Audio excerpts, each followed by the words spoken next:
You are listening to Indie Radio, where we do content the indie way.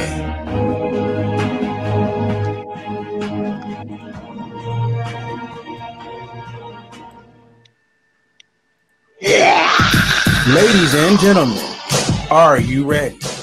Indie Radio presents Talking About Walkers, the Walking Dead podcast, the show that breaks down all new episodes of your favorite zombie TV show right here on indieradio.org.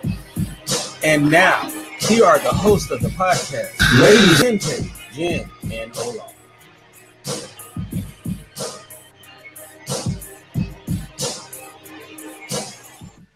Hello, and welcome to an all-new episode of Talking About Walkers, the Walking Dead podcast. And tonight is the big Season 9 finale, and we will be talking about the episode called The Storm. And joining me is my wonderful and lovely co-host, the one and only, all the way from Hawaii, where it never snows, Jen. How you doing, Jen? Good. It does actually snow here. Sometimes way up on the mountain. Certainly doesn't snow like it does there. We'll never be the Donner Party here. All we have to do is hop down to the shore. So, yeah. No Donner Party, huh? None. No, sorry. Not here. Maybe something else, but not that. Well, whatever party it is over there, I want to be a part of it. I'm glad that you were able to leave the party and come and join me tonight. Yeah, me too. What an interesting episode. Yes, and we're going to talk about it tonight. So, before we get into the episode, I definitely have to say this. A young man was murdered today. That some may know. He's a rapper. He goes by the name of Nipsey Hussle, and he was only 33 years old. And, he started out, in gangs and whatnot, but he had definitely changed his life around. He was a recording artist. He was a community activist. This man did so much to help so many people and get into filmmaking, entrepreneurship. And it's just sad that, that he was murdered in broad daylight today. And my heart goes out to his family. Of course, his legion of fans that really love and admire this guy. So rest in peace, Nipsey Hussle. So it's very sad, and it happened out here in my city, Los Angeles. But he's a beloved person, and he's definitely. When I saw the news, I was very saddened about it. So I read that. I actually read that earlier today. That was really sad. Yeah, he's a good dude. Good dude. But let's get into the show tonight. I see that there's several people on Periscope checking us out. Let us know that you're here, and we will definitely, say hey to you guys. So tonight, the name of the episode was called The Storm, and the show became The Terror. And it also became what you call it, the Donner Party as well. I felt a little Oregon Trail, possibly a little Game of Thrones, White Walkers thrown in. Yeah, see, that's what I was going to bring up. We're on the same page. Mm-hmm. I think that was a little diss to Game of Thrones. That the scene where they get there and they have the one frozen walker, and Daryl breaks it. I think that's their little, their little shot at Game of Thrones. What do you think? Yeah, did you think it was a shot at them, or did you think it was just a shout out to them? Because I can't imagine The Walking Dead dissing Game of Thrones. I mean, you don't want to go down that rabbit hole. That's a bad throwdown to get involved in. Hey. What sounds better though? What sounds better, that it was a shout out or that it was, what do you think sounds better? This is my take, right? Imitation is the sincerest form of flattery. So if it felt a little Game of Thrones-ish, it seems to me that they were saying, we love you guys so much that we incorporated a little bit of that wonderful White Walker terror. And yeah, here you go. Okay, let me be the one to start the nonsense. I'm saying that was a complete shot saying, you guys are going away, we're still going to be here, and I think that's what happened. Ooh. Ooh. So that's what I'm saying. But I like to start mess, so excuse me. So I think it was I tend polite. to I think it was one of those things where it's a polite jab. To be honest with you. I I do I definitely think that there was a little bit of that going on, just a little. But it worked. First of all, it wasn't a stupid ploy. It didn't feel hollow, like they just put it in there for the sake of putting it in there. And the way that they did that actually made me think back to Game of Thrones, and had they used the White Walkers under the snow before, and I couldn't remember if I had seen that particular method of the White Walkers coming out. But I thought it was good. I actually kind of liked it. I just couldn't think of a specific sort of, yeah, they're mirroring this scene or that scene. No, I think it was just I mean, I really do believe that's what it was, but it was cool though. I thought that was a cool scene. That was one of the better scenes in this episode. So kudos to them for that. That that little shot. Definitely. Um I'm gonna start. What'd Go you think ahead. about the No, go ahead. Oh, I was just gonna say, part of the whole reason that they were moving from place to place is because the kingdom basically is now in shambles, and I don't know exactly how to feel about that. Mainly because it's such a jump to go from there's no community at the kingdom to they're going to have to be incorporated somehow into Alexandria and Hilltop. I don't know, just the way that it happened felt so disconnected from the plot. And I don't necessarily know if that was a bad thing, but it definitely felt like, wow, there's something missing here. Yeah, yeah. No, I hear what you're saying. Can I be I honest, brutally honest with you about this? Oh boy, here we go. Yes, please be Okay, very honest. this felt like episode 2 or 3 of a season more than a finale to me. Mm. It didn't feel like a season finale, that's for sure.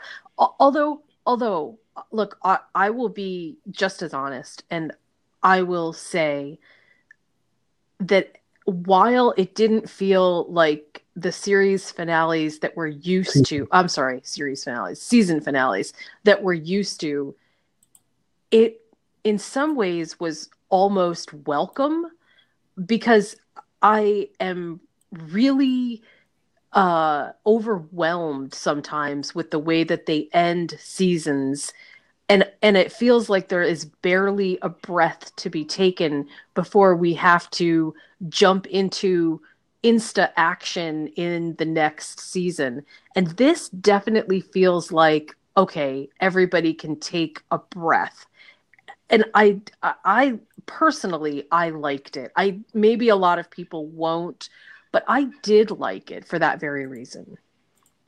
Well, me personally, it was.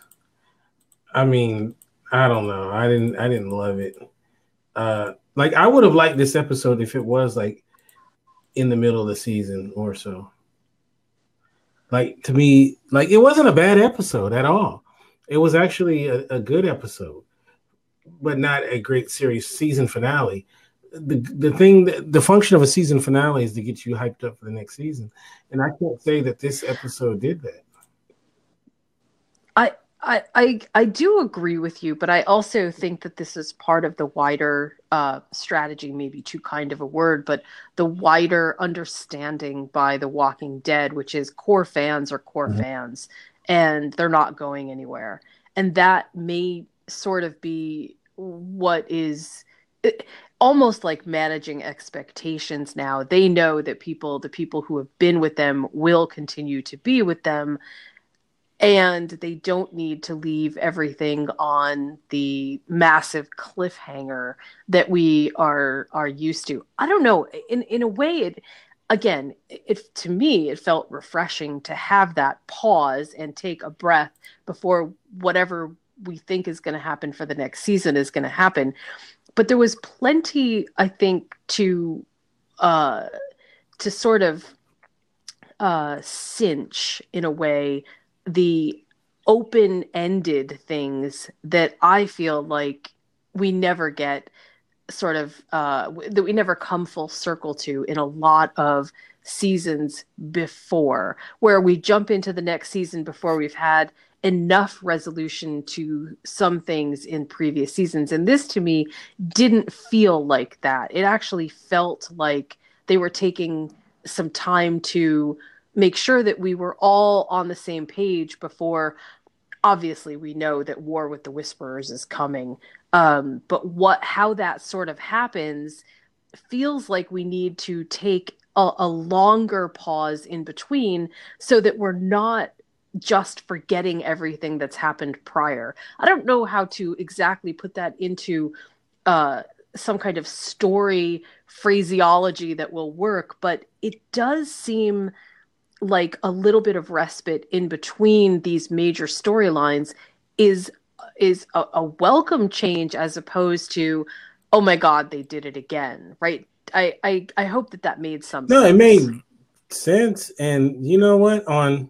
In theory, it sounds awesome, but let me just be honest. I want some ass kicking finale that, you know what I'm saying? Like, I want it to be a little more, like, I guess the finale was really last week.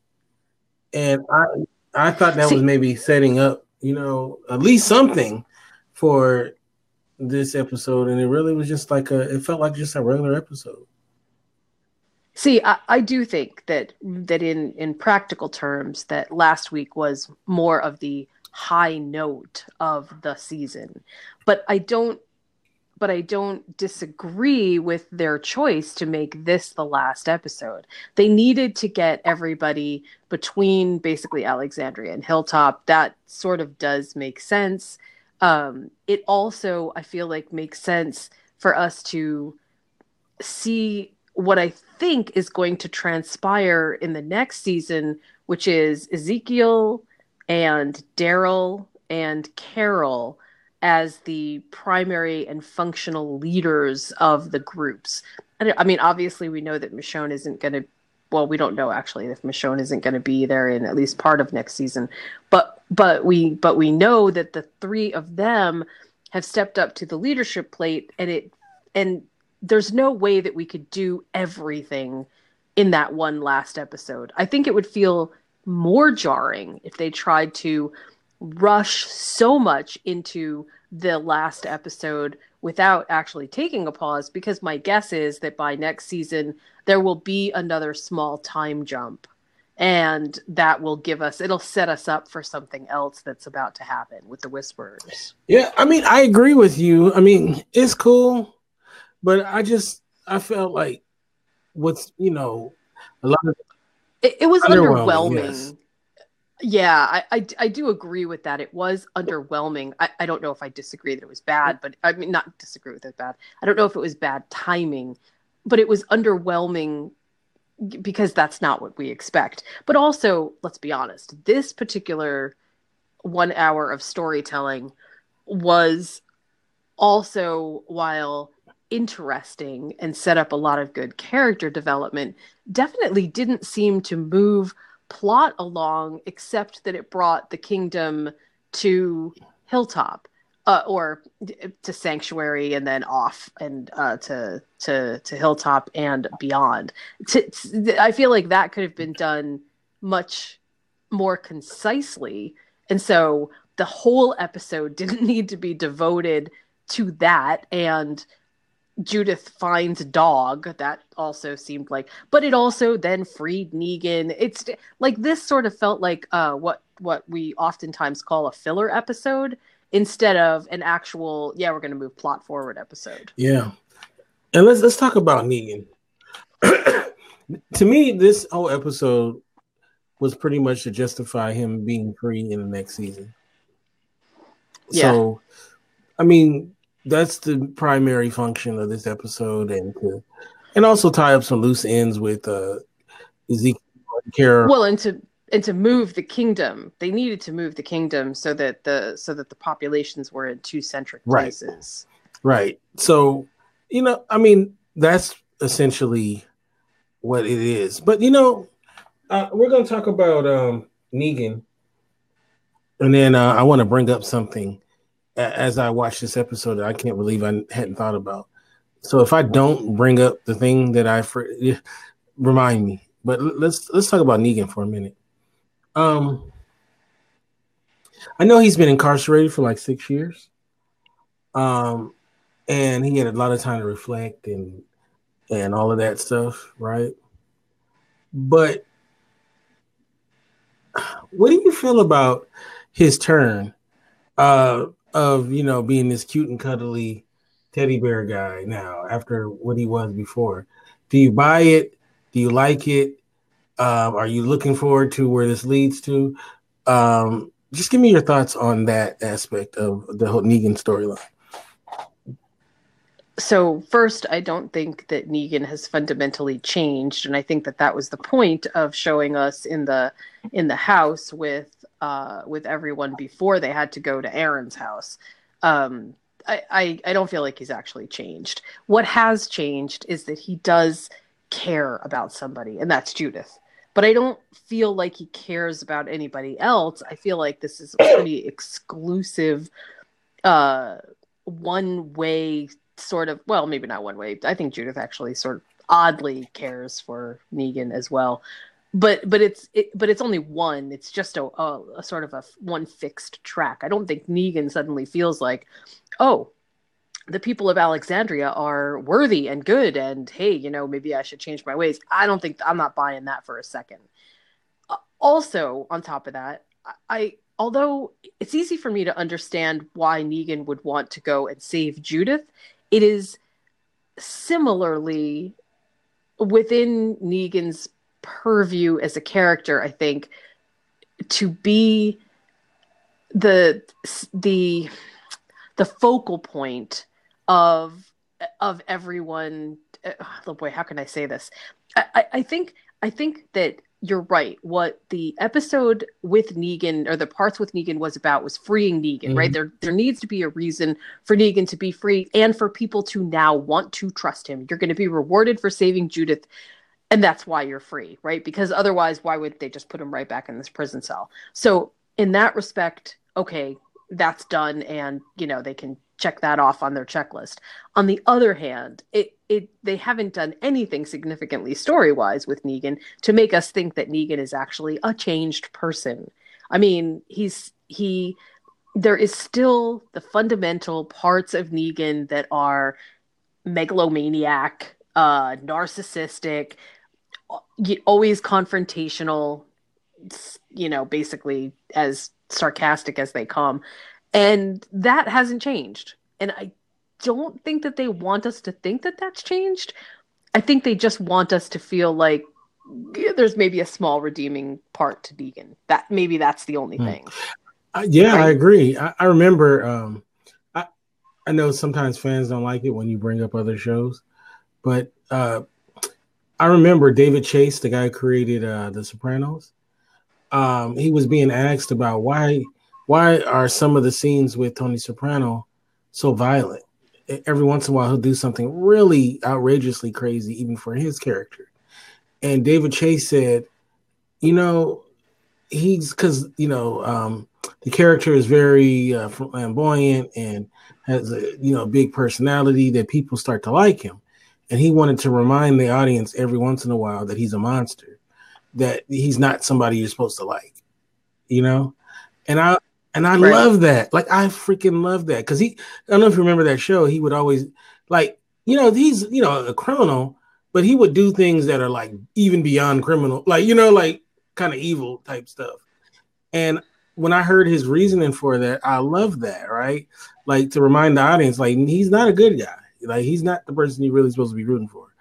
And I say that to bring this up, talking about Negan, because I think that scene also was to, and you kind of said this too, is to remind the audience that, yeah, he's nice to, he's so sweet. He's nice to Judith and he says nice things here and there, but he's still a prick.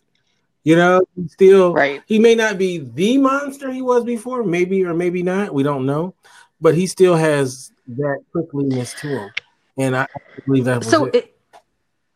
So it's kind of like, they stripped power from him. They stripped Lucille from him. They stripped the ability for him to wield who he is from him.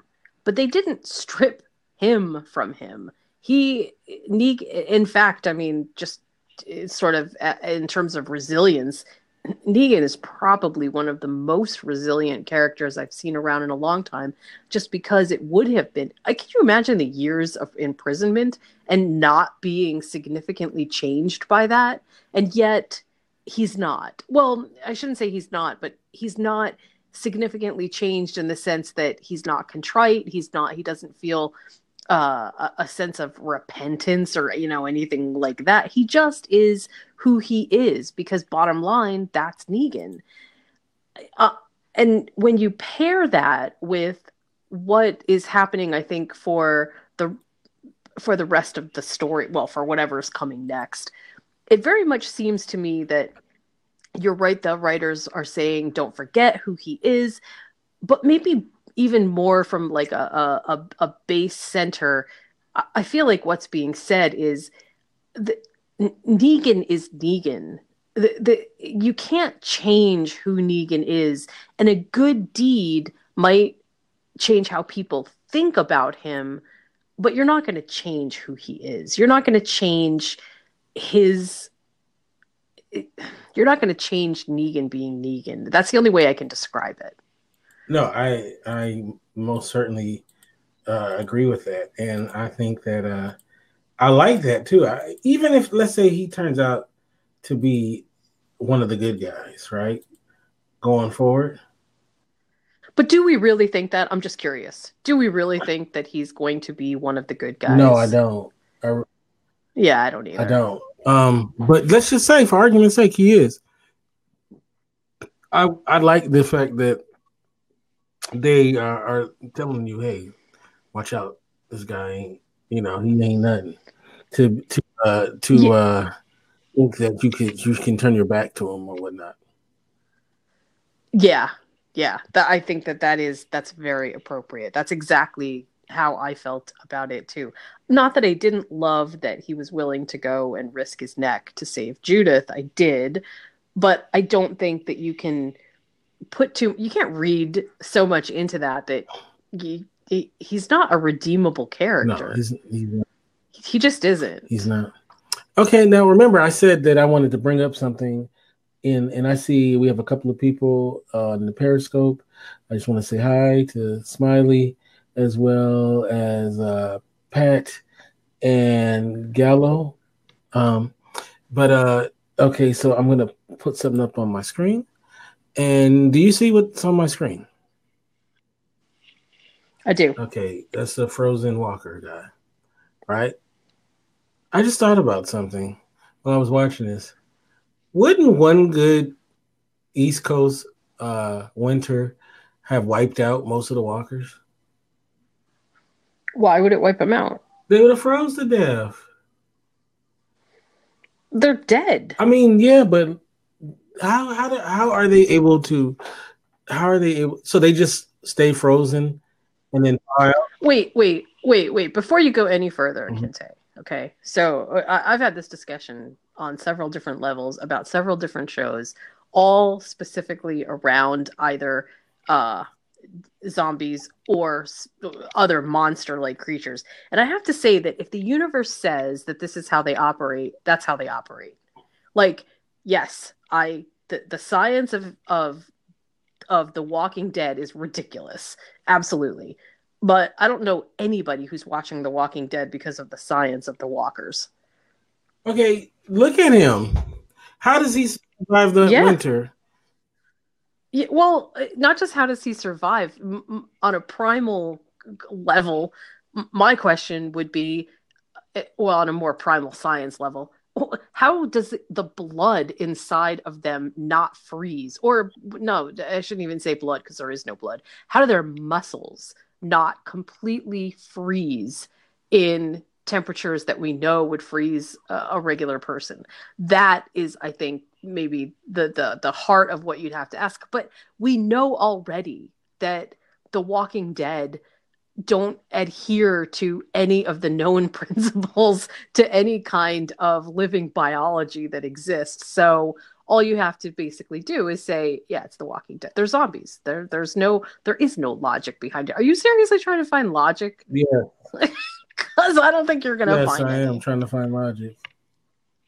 Magic.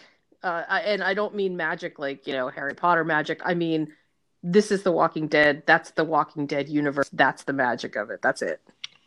Okay, I guess so. So just I, because I mean, I don't really have any other way to explain it.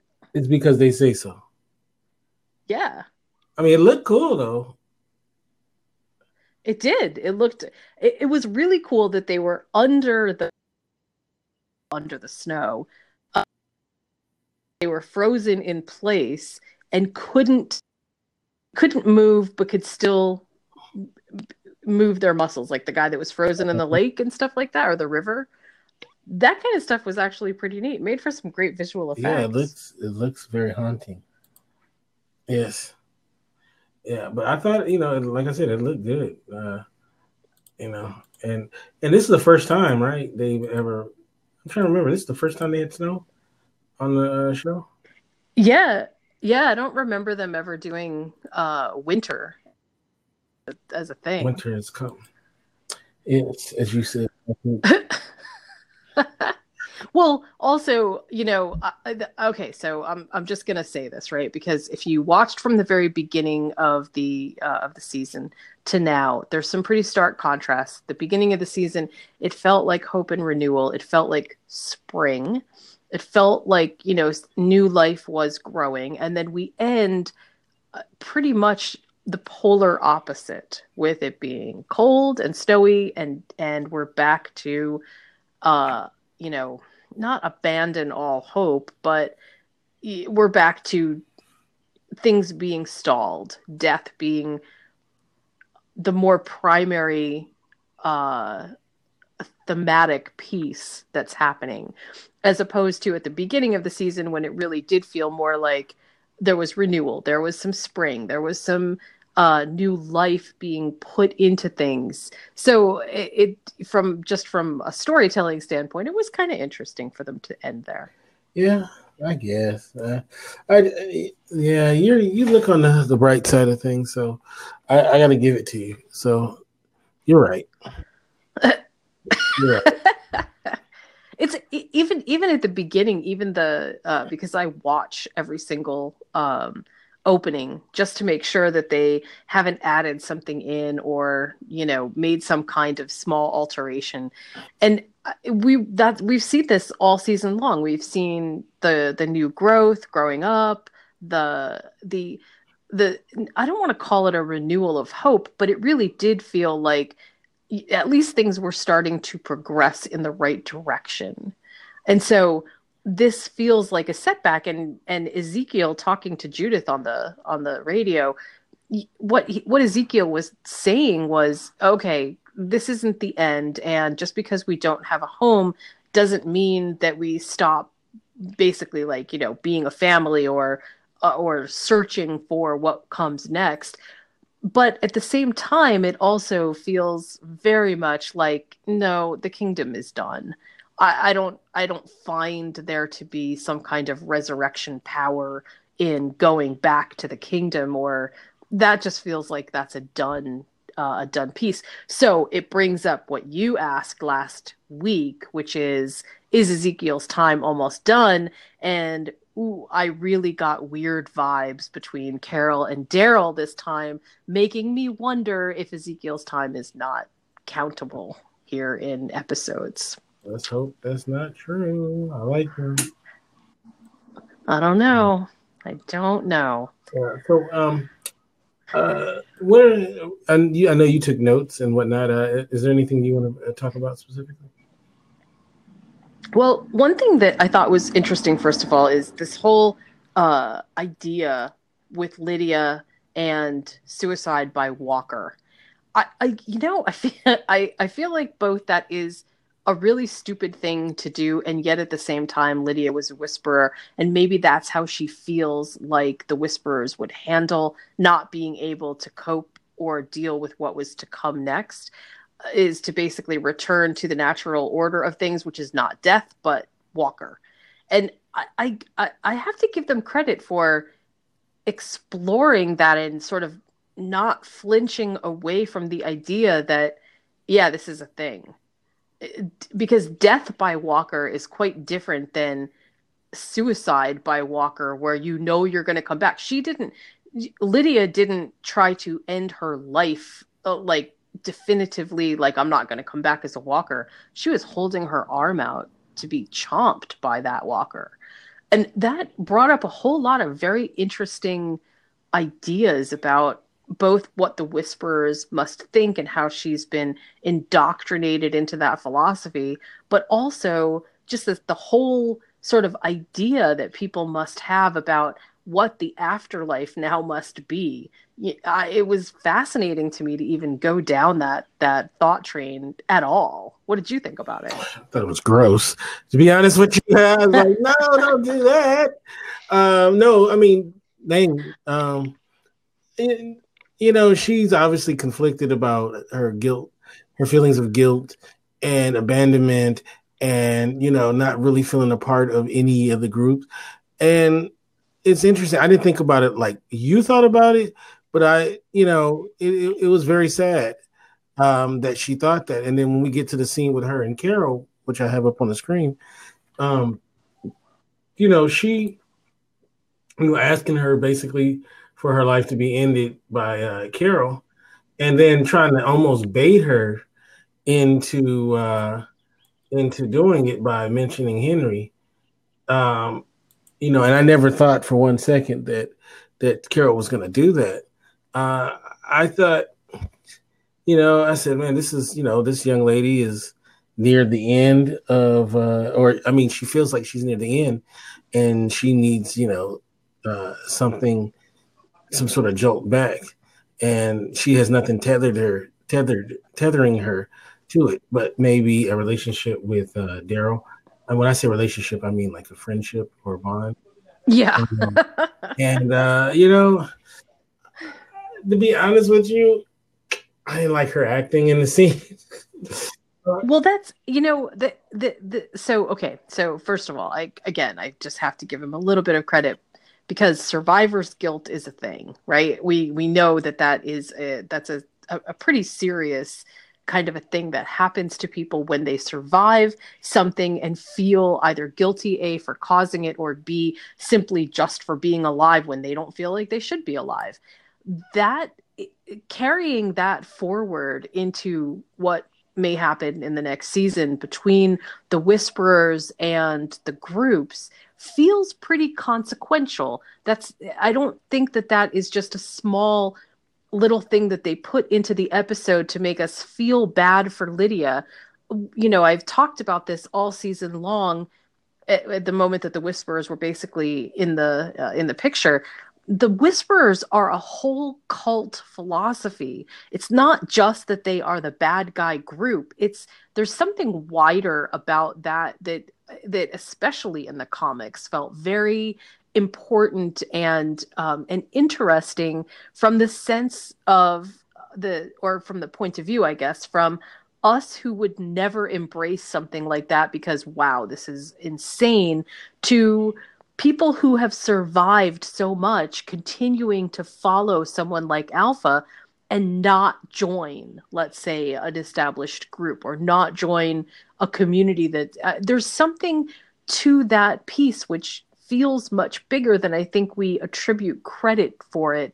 And I don't know if they've really done a stellar job of explaining why that was important. But the just as sort of a last note on that, Beta um, basically hitting Alpha with the switch was also a throwback to the scars that we see on Lydia's arm. And again, all these things get tied together. It's in an effort to make you stronger.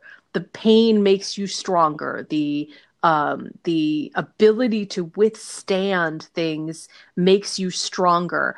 And you have to go through these things almost as a trial by fire in order to come out on the other side as a stronger being. And again, they're both experiencing Alpha and Lydia are both experiencing something a little bit different, but it's still tied into the same philosophy, which once again I think is just important to remember going into whatever happens in the next season, because that does seem like that's where things are going to start to take off. It's not just a war between the Whisperers because oh my god, you crossed our territory. It's they crossed the territory. They cannot be held now to and also, okay, let's just be honest about this also. Alpha has already said a number of times it's not in our way to stay in one place for very long. That's not what they do. They travel with the herds. They are out there maneuvering among the walking dead for lots of different reasons, but one of them is so that they never actually have to be in the position of defending a place, Right. right? So here they are now having to basically defend a place, exactly the opposite of what Alpha said. And that, again, doesn't seem inconsequential. There still must be something tethering them to that area. And what that is, honestly, I don't know exactly what's in the writer's mind in terms of how they're going to bring that forward. But it certainly doesn't seem like, oh, this is an accident and they just accidentally made Alpha say, yeah, we don't usually stay in one place for very long. Right? Do you know what I'm No, I don't. saying? Like that feels very important. No. I hear you and I feel you. Um, oh, sorry, a fly. But you know, that mentality that they have, I think it makes them maybe, is up there with the most dangerous of all the people they face because, they just don't operate by a playbook that you could understand or quantify or anything like that. And they're going to prove to be, and they already have proved to be um, quite difficult. I think Ezekiel's fear of crossing the territory line, it really, I mean, I feel like it probably should have been even more pronounced than it was. But I think that is at least a small tip of the iceberg in terms of how people would be thinking, just because there is not just so much unknown, but because they clearly they abandon their young. They behave in a kind of erratic way that only the dead behave in. And I don't even think that the people who are the survivors right now understand how the dead maneuver and choose, if you will, if they choose at all, but figure out how to be in one place or another. It's not, we don't understand any of that in terms of mechanics. We don't have any information on any of that, but clearly the Whisperers do. They understand how to maneuver a herd. They understand how to live in a almost a different reality than Hilltop, the Kingdom, or Alexandria could ever imagine. Right? Do you know what I'm saying Right, by right. that? They're at one with them.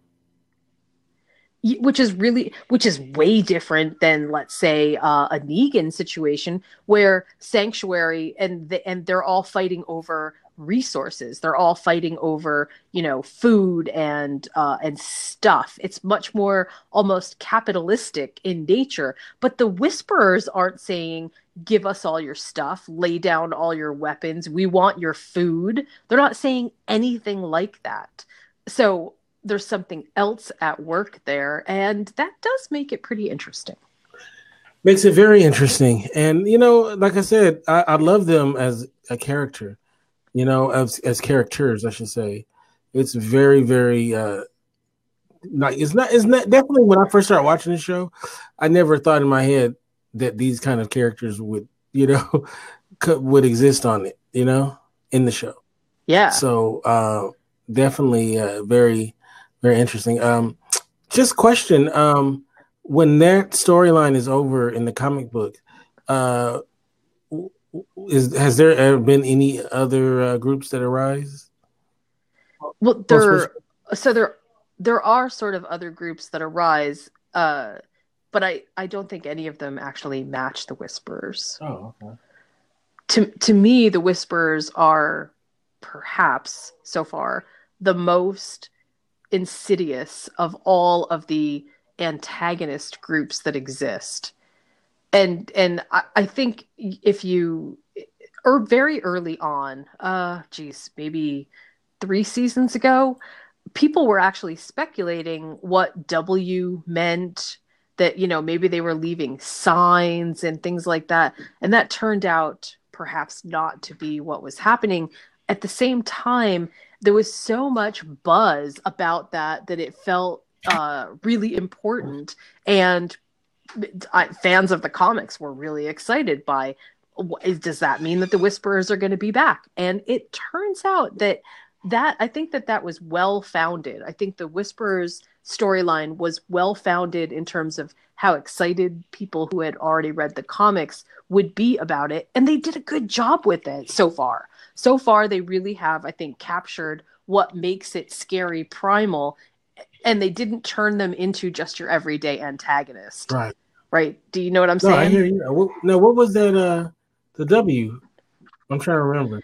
Uh, back, I think it was Carl.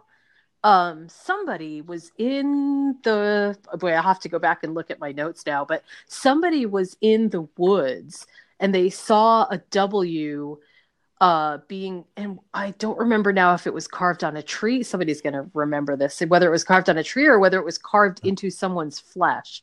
But there that reference, that symbol was out there, and yet people were saying, well, maybe it's not a W, maybe it's inverted, maybe it's something else. And my point is, it definitely it got people excited about whether the Whisperers were coming or not. So I think that it in terms of if people were excited or wanted to see more of the Whisperers, that as early on as that's when the buzz actually started, and that was a long time ago. That was a few seasons back. That was when Carl went out into the woods, and he and Enid were still a sort of budding thing, I believe. I'm pretty sure I've got the timeline right. So that was a couple seasons ago. Okay. Let me ask this question. Do you expect another time jump on the show? I do. I don't think they can get away with not doing. I don't think it's going to be big. I think it's got to be small because they've got to figure out how to keep the Whisperers both in one area and allow for some events to have unfolded without it being a huge jump. The problem that they're going to have, and it'll be really interesting to see how they figure this out. One is we don't know when Michonne is actually going to leave, or whether they kill her off in downtime, or what happens there. The second is, okay, so I know Lauren is not coming back, and Maggie as a character feels like she's just sort of out there. But how they explain why she never comes back is also just sort of it's like a thread that really needs to be pulled to either unravel it or sew it back up again. It's like something needs to happen there. And so without a time jump, I don't know how they really, I don't know how they get back into the story, because something needs to happen. Like something has to explain how these things unfolded without it being just linear, right? I think that makes No, sense. no, I agree with you. I'm gonna play something and then I want to talk about it. Okay. I hope that it's not big. That's my hope. And yes, of course. All right, here we go.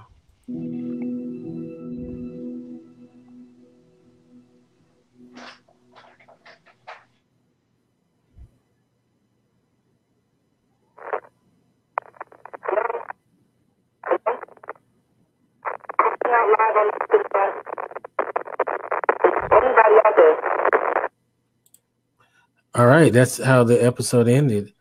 What was that? So is that Maggie? No, I thought it was a male voice. Was it a male voice? I don't know. I thought so. I don't know. It sounded like. Let me see.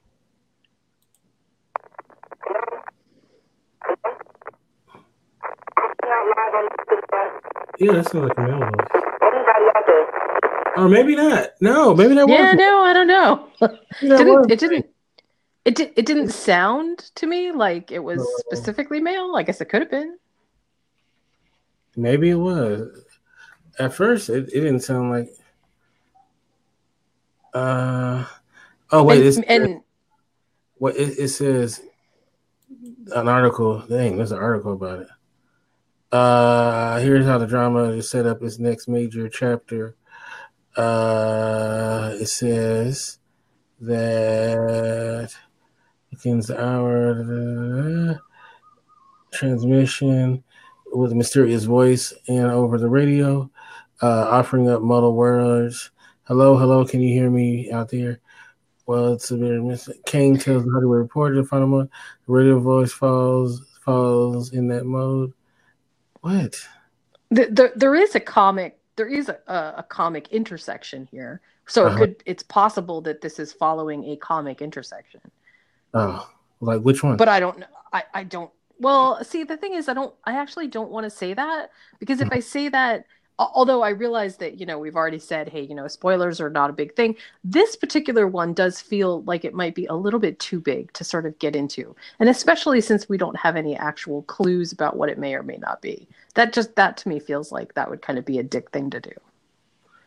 Okay, and because if it really does start out next season that this is what may happen, I feel like this should be speculation for the beginning of next season, not the end of this season.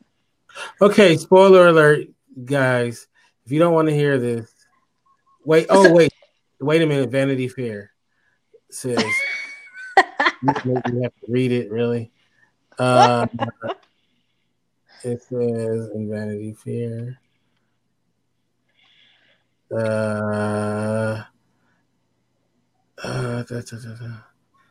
trying to guess it. But it signs appears that it's Stephanie, a character from the Walking Dead comics. She's a member of there's another group out there still that we haven't even met yet. Called the Commonwealth. Okay. Because one of the things about The Walking Dead, which is sort of hard for us to see because we don't exist outside, or we don't exist inside the universe either, but we only see things from a narrative perspective from inside of what's happening with our group here, is that there are things happening outside of the apocalypse that are not necessarily just happening, or not just happening, that very similar to Fear the Walking Dead, where there are systems and structures in place all over the place that I don't want to say that they haven't fallen, but that have sort of been able to reconstruct or maintain a different kind of vantage point than anybody else has. So where everything else has failed in where they are in Alexandria and at Hilltop and in all of that outlying area, there are places that are pockets of not relative, that's a really bad way of describing it, of having some semblance of order, of still having some semblance of there's something bigger happening in those places. And I think we got a taste of that with the helicopter scene. Who's running a helicopter? Right. I mean, they can't even keep their hot water heaters going. And somebody out there has enough tech and enough gas and enough people to manage a helicopter getting run back and forth. Like, I just think we all have to remember that even though we don't see it, The Walking Dead never says, well, this is the whole world. It says it's the whole world that they know about. And remember that the writers did say that at one point, which we I think has already happened, Fear the Walking Dead and The Walking Dead actually intersect in their timelines. Well, I mean, we know it because of what's his name who left the group. So that we don't understand exactly how that intersection works in the universe itself. But we know from Fear the Walking Dead that there are infrastructures out there that exist. Haven't been we haven't been introduced to them either in either show, right? But we know that they exist because of Fear the Walking Dead. Does that make sense? Oh, yeah, no, it makes perfect sense. Yeah. It's kind of hard to explain because it's like when you start, I feel like Ghostbusters crossing the streams, right? It's a little bit difficult to explain how both worlds sort of intersect with each other, and yet they are totally separate. But then there is something even more separate from that outside. Oh, And if I'm not mistaken, the at the place that this happens in the comics, I feel like the like this piece is like maybe this might be a little bit early for them to bring this in. So obviously they're mixing some storylines together. Pamela Milton. So Stephanie's a black girl who hooks up with Eugene. Oh God, please don't remind me. Oh Jesus, yeah. If you've ever wondered why Eugene hasn't died yet, maybe that might give you some idea. Although Eugene's usefulness has not been exhausted yet, so Yeah. Okay, so that's it. If you know anybody who's upset that I read that, oh well. I warned you. it's it's a good. I think it's good speculation for what's going to come next season because I think that what's going to happen next season is that remember what I was saying about all hope being lost. I think that what it seems like is being set up is yeah, all hope is sort of lost in the sense that they're really struggling, but there's still an outside chance that other things could happen. Okay. Okay. Okay. Okay. All right. Also, let's not forget that there's still Oceanside out there. Oceanside still exists, so Yes. Oceanside. That's right. Yeah. All right. So, before we get on out of here, how can we get you? social media, you can find me at following Bliss One on Twitter, and you can go visit my websites at criticallaughs.com and moviesmakethemeal.com. All right. You can get me at Kente F on Twitter, and you can get me on Instagram at Kente Ferguson. And of course, the website is indyradio.org. That's indyradio.org. I think before the next season, sometime maybe in a couple of weeks or so, we'll do a show and we'll have some people on and we'll talk about the season 9 on as a whole. And then we'll be back for season 10. So looking forward to it. If you are a fan of the show American Gods, we're on every Wednesday at 4:30 Pacific time, which is 7:30 Eastern, and we'll be also covering the final season of Game of Thrones. So looking forward to that as well, and of course we'll be covering the Terror as well as I believe that comes back this year again, right? Yeah, I think it's actually been pushed back to next year. I don't think they're gonna be able to release it this year. Okay. But you know what AMC? But you know what AMC does have? Also, I saw an advertisement for American Gods during The Walking Dead, which actually restores my hope that Stars is trying to give it a little bit more promotional push. But I also saw a promo ad for Nosferatu, which look, if you like The Walking Dead, you will like Nosferatu. It is based off of a graphic novel story. It's not as huge in terms of the world as The Walking Dead, but it is absolutely a phenomenally well done story. And the little intricacies in Nosferatu will make you, it will really intrigue you. I promise, if you like The Walking Dead, you will really love it. And Jamie O'Brien of Hell on Wheels fame is the creator and executive producer. So that's right. That's right. Hopefully, we had her on our Hell on Wheels show, and we can get her on our Nosferatu show. That would be awesome. Wow, that would be really awesome. Yes. All right. With that said, we will catch you next time right here on indieradio.org. You guys have a great week. God bless.